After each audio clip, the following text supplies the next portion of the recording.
నమస్కారం, టీసీఎన్ వార్తలకు స్వాగతం. వార్తల్లోని ముఖ్యాంశాలు.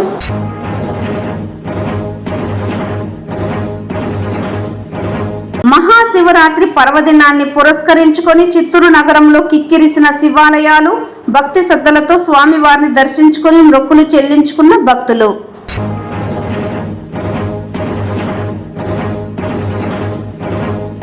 వైసీపీ అధినేత జగన్మోహన్ రెడ్డిని విమర్శించే స్థాయి చిత్తూరు ఎమ్మెల్యే గురజాల జగన్మోహన్కు లేదు.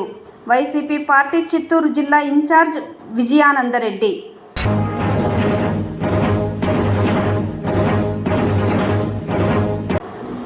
రాష్ట్ర ముఖ్యమంత్రి నారా చంద్రబాబు నాయుడు జిల్లా పర్యటన నేపథ్యంలో ఏర్పాట్లను పరిశీలించి అధికారులకు దిశానిర్దేశం చేసిన ముఖ్యమంత్రి కార్యక్రమాల సమన్వయకర్త వెంకటేష్ ముఖ్యమంత్రి పర్యటనను విజయవంతంగా చేపట్టాలని ఆదేశం.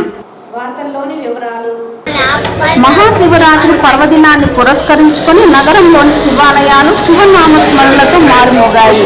ఉదయం నుండి భక్తులు శివాలయాల వద్దకు చేరుకొని పరమేశ్వరుడికి భక్తి శ్రద్ధలతో మొక్కులు చెల్లించుకున్నారు. సంక్రాంతి పండుగ తర్వాత వచ్చే పండుగలలో ముఖ్యమైనది మహాశివరాత్రి. అన్ని పండుగలు పగటి పూట జరుపుకుంటే ఈ పండుగ మాత్రం రాత్రి పూట జరుపుకుంటాము. మహాశివరాత్రి రోజున అర్ధరాత్రి 12 గంటలకు జ్యోతి స్వరూపుడైన శివుడు లింగ రూపంలో దర్శనమిచ్చే పవిత్ర పర్వదినం కాలం. శివరాత్రి రోజు పగలంతా ఉపవాసం ఉండి మనసును దైవ చింతన గావిస్తూ రాత్రి సమయంలో శివుడి అనుగ్రహం కొరకు నిద్రపోకుండా జాగరణతో మేలుకొని భక్తి శ్రద్ధలతో అభిషేకాలు, పూజలు, భజనలు చేస్తారు. అందుచేత శివరాత్రిగా పిలువబడుతుంది. ఇది హిందువులకు, ముఖ్యంగా శైవకులకు అత్యంత పుణ్యప్రదమైన రోజు. మహాశివరాత్రిని హిందువులు ఎంతో గొప్ప పర్వదినంగా జరుపుకొని శివుణ్ణి కొలిచి తరిస్తారు.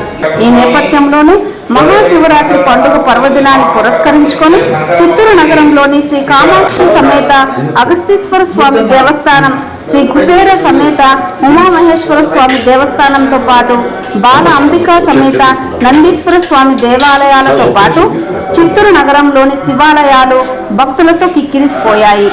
ఉదయాన్నే స్నానాదులు ఆచరించిన భక్తులు పరమశివుని భక్తి శ్రద్ధలతో కొలిచి తమ మొక్కులు చెల్లించుకున్నారు.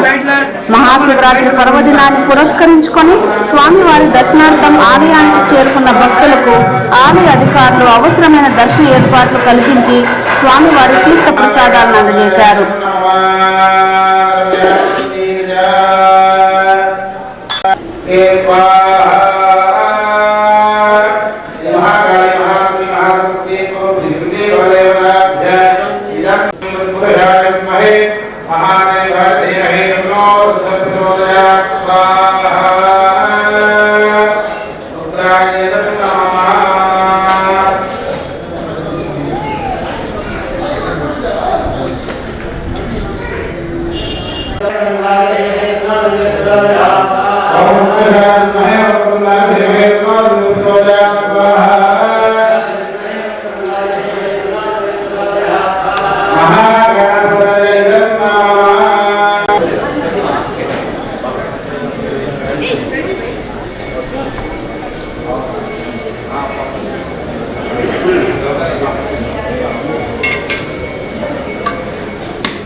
తర్వాత ముందులో పరాక్రమమైన అమ్మాయిని వివాహం చేసుకోవాల్సింది ఉదాహరణ చేశారు. ఆ సంబంధించిన అమ్మవారిని విధానం చేశారు. అలా 9వ అధ్యాయంలో విష్ణువుని భగవద్ధ్యానంలో అది రాక్షసులు అమ్మవారు సంబంధించింది. వృత్తి భావాలకు వాళ్ళిద్దరిని కూడా భగవద్ధ్యానంలో సంబంధించింది. ఈ పదాధ్యాయంలో అయిపోయిన తర్వాత అమ్మవారు ఉత్తర రూపంలో ఉంటారు. మహాత్రిపుర స్వరూపంలో అమ్మవారి శాంతిపడే మొదల ఊళ్ళతో కూడా ప్రథమంగా వానికి నారాయణ నమోస్తుంది శరణాగతి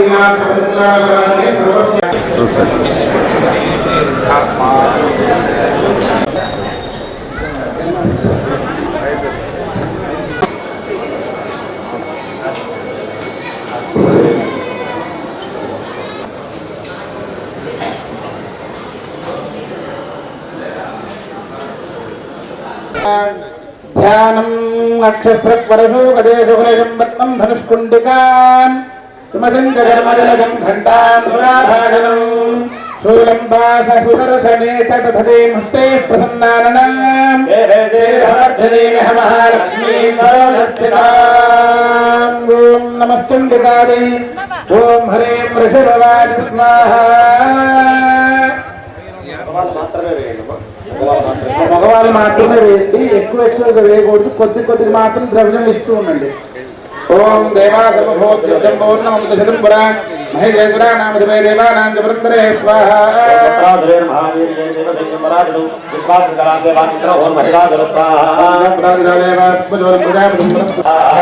నమస్తే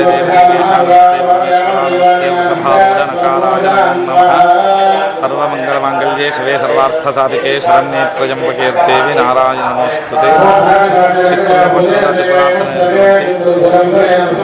శ్రీ కాశీ విశాలాక్షి విశ్వేశ్వర దేవస్థానంగా రాజుగుడిలో ప్రతి సంవత్సరం చేసేటువంటి శివరాత్రి మహోత్సవం సంవత్సరం విశేషంగా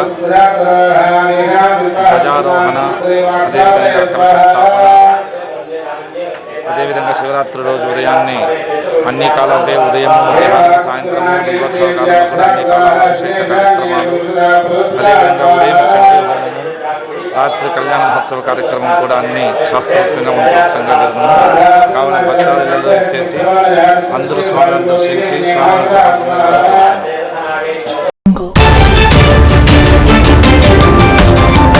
వైసీపీ అధినేత జగన్మోహన్ రెడ్డిని విమర్శించే స్థాయి చిత్తూరు ఎమ్మెల్యే గురుజాల జగన్మోహన్కు లేదని వైసీపీ పార్టీ చిత్తూరు జిల్లా ఇన్ఛార్జ్ విజయానందరెడ్డి తెలిపారు. వైసీపీ అధినేత వైఎస్ జగన్మోహన్ రెడ్డిపై నిన్న అసెంబ్లీలో చిత్తూరు ఎమ్మెల్యే చేసిన వ్యాఖ్యలను చిత్తూరు వైసీపీ ఇన్ఛార్జ్ తీవ్రంగా ఖండించారు. ఈ సందర్భంగా ఏర్పాటు చేసిన విలేకరుల సమావేశంలో విజయానందరెడ్డి మాట్లాడుతూ చిత్తూరు ఎమ్మెల్యే తన స్థాయిని మరిచి మాట్లాడడం తగదని సూచించారు. అదృష్టం కొద్దీ ఈవీఎంల మాయాజాలంతోనే గెలిచిన గురుజాల తన పాలనపై దృష్టి పెట్టాలని కోరారు. అసెంబ్లీలో ఆర్టీసీ బస్సు కొత్త సర్వీసులపై ఎమ్మెల్యే చేసిన వ్యాఖ్యలను ఖండిస్తూ నిజానిజాలు తెలుసుకొని మాట్లాడాలన్నారు. ఇప్పటి టీడీపీ హయాంలో ఉమ్మడి జిల్లా మొత్తం కలిపి 36 కొత్త బస్సు సర్వీసులు వచ్చాయని, అందులో కేవలం 4 బస్సు సర్వీసులు మాత్రమే చిత్తూరుకు వచ్చిందన్నారు. కానీ తాను ఆర్టీసీ వైస్ చైర్మన్గా ఉన్న కాల వ్యవధిలో చిత్తూరు నియోజకవర్గానికి మాత్రమే 22 కొత్త బస్సు సర్వీసులు వచ్చిందని తెలిపారు. ఎన్నికలలో తెదేపా ప్రకటించిన సూపర్ 6తో పాటు చిత్తూరు ఎమ్మెల్యే ఇచ్చిన హామీలు industrial hub, green park, university వంటి వాటిని సాధించడానికి ప్రయత్నం చేయాలని ఎద్దేవా చేశారు. అసత్యపు హామీలు, ప్రలోభాలతో కాలం నెట్టుకొస్తున్న చిత్తూరు ఎమ్మెల్యేకు జగన్మోహన్ రెడ్డిని విమర్శించే స్థాయి లేదని తెలిపారు. అసెంబ్లీలో గురుజాల ప్రవర్తించిన మద్యం బ్రాండ్లు అన్ని 2019లో తెదేపా హయాంలోనే వచ్చాయని విజయానందరెడ్డి గుర్తు చేశారు.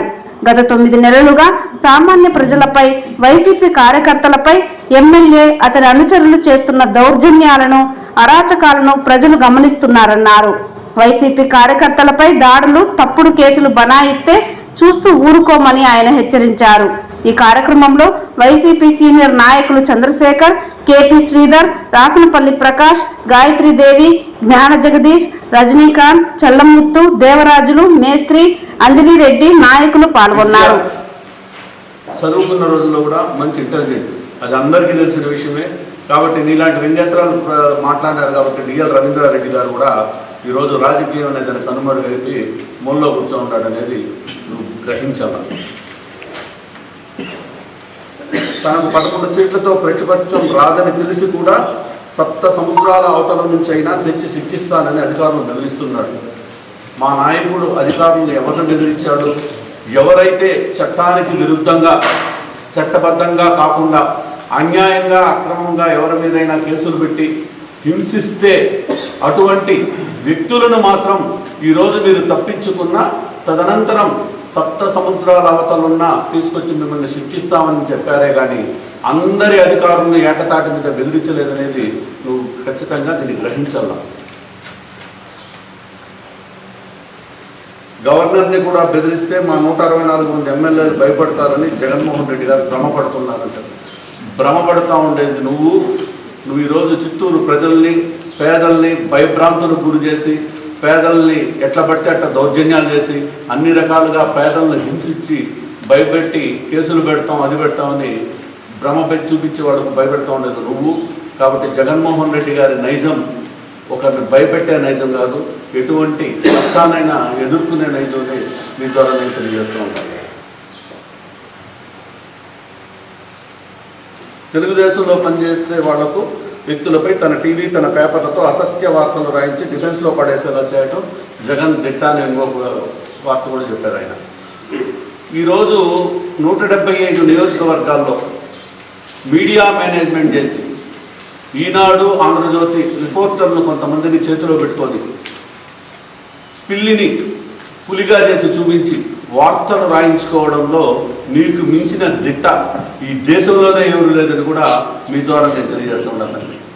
మీడియాలో లేనిది ఉన్నట్టుగా ఉన్నట్టుగా జనరేట్ చేసి రాసుకోవడంలో, అదేవిధంగా తనకంటూ కొంతమంది రిపోర్టర్లకు వాళ్ళకి ఏం కావాలో వాళ్ళకి ఆశ చూపించి వాళ్ళకి అన్ని వసతులు కల్పించి తప్పుడు వార్తలు రాయించుకొని దాన్ని చూసి ఆనందపడే వ్యక్తిత్వం నీది. కాబట్టి మీడియాలో తప్పుడు వార్తలు రాసే కల్చరు వైఎస్ఆర్ కాంగ్రెస్ పార్టీది కాదని కూడా నేను మీకు తెలియజేస్తున్నాను.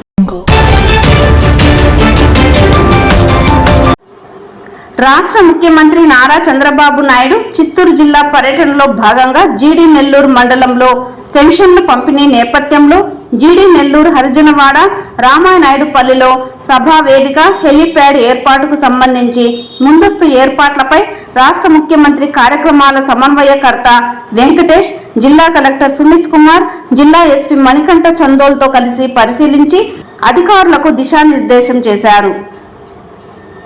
ముఖ్యమంత్రి పర్యటన నేపథ్యంలో కట్టుదిట్టమైన భద్రతా ఏర్పాట్లు, కాన్వాయ్ నిర్వహణ, ప్రజావేదిక, పెన్షన్ పంపిణీకి లబ్ధిదారుల ఎంపిక సంబంధిత అంశాలపై రాష్ట్ర ముఖ్యమంత్రి కార్యక్రమాల సమన్వయకర్త జిల్లా కలెక్టర్, ఎస్పీతో చర్చించారు. ఈ ఏర్పాట్ల పరిశీలనలో జిల్లా కలెక్టర్ వెంట జిల్లా joint collector Vidyadhari, assistant collector Himavamshi, additional SP Shivananda Kishore, TRSE Chandrashekar Reddy, DRDA PD Sridevi, Chittoor RDO Srinivasulu, AP SP DCL SE Ismail, DSP Sainath సంబంధిత అధికారులు పాల్గొన్నారు.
చిత్తూరు నగరంలోని తేనెబండలో వెలిసిన శ్రీ వీరభద్రస్వామి ఆలయంలో 2వ వార్షిక మహోత్సవాలు అంగరంగ వైభవంగా నిర్వహించారు. ఈ సందర్భంగా ఉదయాన్నే స్వామివారికి విఘ్నేశ్వర పూజ, పుణ్యాహవచనం, అభిషేకాది కార్యక్రమాలు నిర్వహించడంతో పాటు అర్చన, నవగ్రహ పూజ, శివునికి రుద్రాభిషేకం, హోమం చేపట్టి భక్తులకు దర్శన భాగ్యాన్ని కల్పించారు. అనంతరం పరిహార దేవతలకు ప్రత్యేక అలంకారాలు నిర్వహించారు. ఈ సందర్భంగా ఆలయ ధర్మకర్త షణ్ముగం మాట్లాడుతూ చిత్తూరు నగరం తేనెబండలో వెలిసిన వీరభద్రస్వామి ఆలయం అత్యంత పురాతనమైన ఆలయం అని, ఈ ఆలయంలో రజకుల ఆరాధ్య దైవమైన వీరభద్రస్వామిని ప్రతినిత్యం ప్రార్థించడం జరుగుతుందన్నారు. ఇందులో భాగంగానే శిథిలావస్థకు చేరుకున్న ఆలయాన్ని సుందరంగా తీర్చిదిద్ది 2వ వార్షిక మహోత్సవాన్ని అత్యంత వైభవంగా చేపట్టామని, ఈ కార్యక్రమంలో రజక కులస్తులు అధిక సంఖ్యలో పాల్గొని స్వామివారి కృపా కటాక్షాలకు పాత్రలు కావడం జరిగిందని పేర్కొన్నారు. రానున్న రోజుల్లో ఆలయాన్ని మరింత అభివృద్ధి చేసి ఎన్నో ఆధ్యాత్మిక కార్యక్రమాలను చేపట్టడం జరుగుతుందని ఈ సందర్భంగా ఆయన స్పష్టం చేశారు. ఈ కార్యక్రమంలో అధిక సంఖ్యలో భక్తులు పాల్గొని స్వామివారి కృపా కటాక్షాలకు పాత్రలు అయ్యారని తెలిపారు.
చిత్తూరు నగరం తోటపాలెం నీవా నది తీరాన వెలసి ఉన్న 150 సంవత్సరాల చరిత్ర కలిగినటువంటి మా రజకుల కులదైవం శ్రీ వీరభద్రస్వామి దేవాలయం యొక్క పునర్నిర్మాణం తర్వాత 2వ వార్షికోత్సవం సందర్భంగా శివరాత్రి పర్వదినాన మా కుల బంధువులు తోటపాలెంలోని భక్తులు అందరితో కూడా కలిసి ఈరోజు విశేషంగా ఉదయం 6 గంటల నుండి కూడా అభిషేకాది కార్యక్రమాలు పురోహితులతోటి అభిషేకాది కార్యక్రమాలు పూర్తి కావడం, అదేవిధంగా పూజ అనంతరం హోమాది కార్యక్రమాలు కూడా చేపడుతున్నాం. ఇందులో మా కుల బంధువులందరితో పాటు తోటపాలెం చిత్తూరు నగరంలో ఉన్నటువంటి భక్తులందరూ కూడా పాల్గొని స్వామివారికి కృపకు పాత్రులైనారు.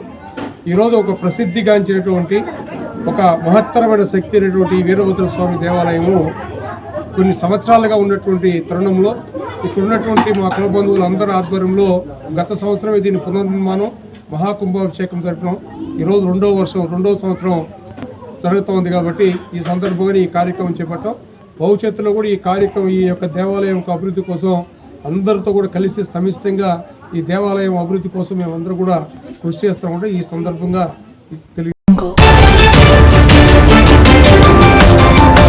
మహాశివరాత్రి పర్వదినాన్ని పురస్కరించుకొని శ్రీకాళహస్తీశ్వర స్వామిని భక్త కన్నప్ప టీం దర్శించుకున్నారు. శ్రీవారి దర్శనార్థం శ్రీకాళహస్తికి చేరుకున్న భక్త కన్నప్ప టీంకు ఆలయ చైర్మన్తో పాటు ఆలయ అధికారులు సాదర స్వాగతం పలికి దర్శనం ఏర్పాటు చేశారు. అనంతరం భక్త కన్నప్ప టీం సభ్యులు మీడియాతో మాట్లాడుతూ పరమశివునికి అత్యంత భక్తుడైన భక్త కన్నప్ప భక్తిని ప్రజలకు తెలియజేయడంలో భాగంగా సినిమాలు నిర్మించడం జరిగిందని, ఈ నేపథ్యంలోనే మహాశివరాత్రి పర్వదినాన్ని పురస్కరించుకొని శ్రీకాళహస్తిలో కొలువుదీరిన శివయ్యను నేడు దర్శించుకోవడం తమకు చాలా సంతోషంగా ఉందని పేర్కొన్నారు. త్వరలోనే ఈ సినిమాని ప్రపంచవ్యాప్తంగా విడుదల చేస్తున్నామని, తమ చిత్రాన్ని దిగ్విజయం చేయాలని శివయ్యను వేడుకోవడం జరిగిందని తెలిపారు. The creed goes to MLA. అలాగే నాకు ఇక్కడ అత్యంత ఆత్మీయుడైనటువంటి తమ్ముడు ఆనంద్ కూడా ఉన్నాడు. ఇప్పుడు మన పుణ్యక్షేత్రాల గురించి, ఈశ్వరుడి గురించి తెలియని వాళ్ళు ఉండరు. ఆ భగవంతుని ఆశీస్సులతో కన్నప్ప సినిమా తీస్తున్నాం. అది సినిమా రిలీజ్ అయిన తర్వాత నేను మాట్లాడతాను. కన్నప్ప టీం అంతా వచ్చారు. బిడ్డ కన్నప్పగా యాక్ట్ చేశాడు. తను మాట్లాడతాను. తీవ్ర స్వామి దగ్గర ఆశీలు తీసుకోవడానికి వచ్చాం. ఆశీలు కావాలి. Horror Mahadev, happy Shivaratri. అది బాగా జరగాలి. కన్నప్ప సినిమా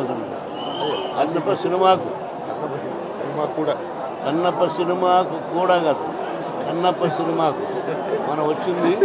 ఇక్కడికి ఎందుకు వచ్చాం మనం? కన్నప్ప సినిమా కూడా అంటే అంటే ప్రజల ఆశీస్సులు మనకు కావాలి. పరమేశ్వరుని ఆశీస్సులు ప్రజలకు కావాలి. అందరి ఆశీస్సులు కన్నప్ప కావాలి. పిక్చర్ రిలీజ్ అయిన తర్వాత మాట్లాడాలని అండి. అందరికీ నమస్కారం. ఎన్నో సంవత్సరాల తర్వాత మహాశివరాత్రికి నేను కాళహస్తి వచ్చాను.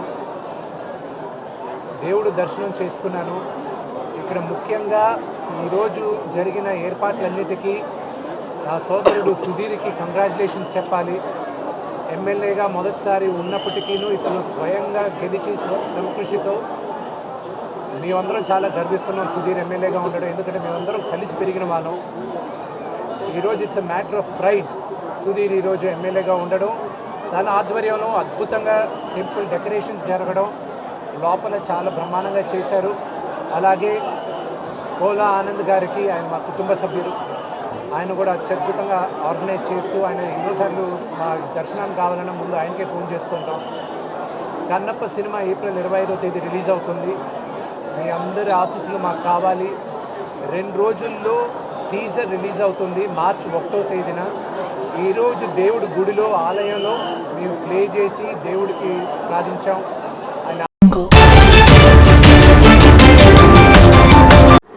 రేణుగుంట రామకృష్ణాపురం మునీశ్వర స్వామి ఆలయంలో మహాశివరాత్రి వేడుకలు ఘనంగా నిర్వహించారు.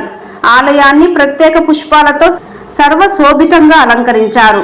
భక్తులు పెద్ద సంఖ్యలో శివయ్యను దర్శించుకొని ప్రణమిల్లారు. దర్శన అనంతరం భక్తులకు స్వామివారి తీర్థ ప్రసాదాలను అందజేశారు. ఆలయంలో భక్తులకు ఎటువంటి ఇబ్బందులు లేకుండా ప్రత్యేక క్యూ లైన్లు ఏర్పాటు చేశారు. అనంతరం 1000 మందికి అన్నదాన కార్యక్రమం జరిగింది. ఈ కార్యక్రమంను ఆనంద్ నాగరాజు వారి మిత్ర బృందం నిర్వహించారు.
జపాన్లో కొద్దిగా పెట్టండి అటెండెన్స్ 2 మిత్రులు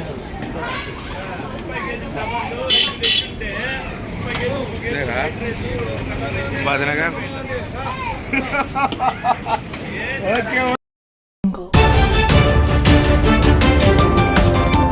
తిరుమల శ్రీవారిని ఈరోజు ఉదయం వీఐపీ విరామ సమయంలో పలువురు ప్రముఖులు దర్శించుకున్నారు. స్వామివారిని దర్శించుకున్న వారిలో మాజీ మంత్రి వెంగంపల్లి శ్రీనివాస్, సింగర్ స్మిత వేరువేరుగా స్వామివారి సేవలో పాల్గొని మొక్కులు చెల్లించుకున్నారు. శ్రీవారి దర్శనార్థం తిరుమలకు విచ్చేసిన వీరికి ఆలయ అధికారులు స్వాగతం పలికి దర్శన ఏర్పాట్లు చేశారు. అనంతరం రంగనాథ మండపంలో వేద పండితులు వేద ఆశీర్వచనం చేసి స్వామివారి తీర్థ ప్రసాదాలను అందజేశారు.